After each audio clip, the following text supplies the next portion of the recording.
Good morning, besties. Bestie got a question for you. What's sitting at eye level in your life right now? I heard an illustration about an animal in Africa, right? That has the ability to jump incredibly high and incredibly far.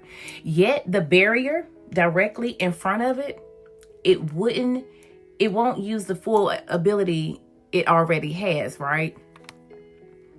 And that made me think, how many of us are allowing what's directly in front of us to determine how high we are willing to go?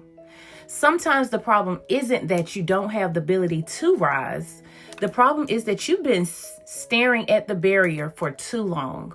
And bestie, our barrier doesn't always look like barriers. Sometimes it's social media, sometimes it's work, sometimes it's family, sometimes it is a situation that consumes you so much of your attention that you can't see anything beyond it, right?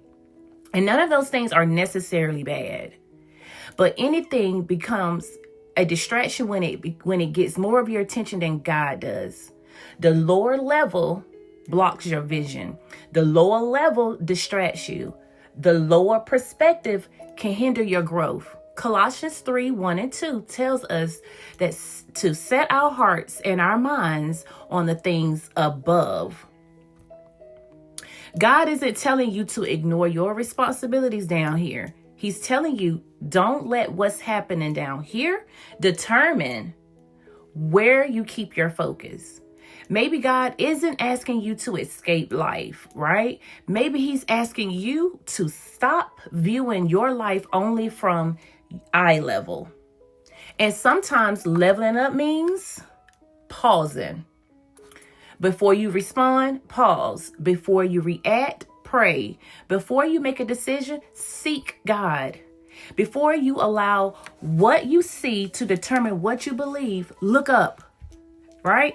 Because leveling up doesn't always mean doing more. Sometimes it means getting quiet enough to hear God clearly.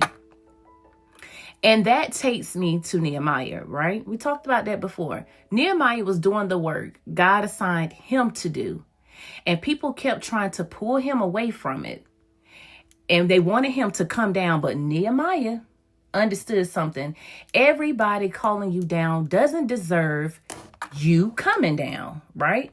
Some distractions will keep yelling, come deal with me, respond to me, come explain yourself, come worry about me, come give me your attention. And sometimes your answer needs to be, I am doing a great work and I am not coming down.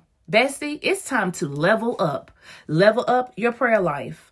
Level up your wisdom. Level up your discipline, level up what gets access to your mind, and level up your perspective. And here's what happens when you consistently pursue the things of God, right? What used to satisfy you at a lower level, starts losing its appeal.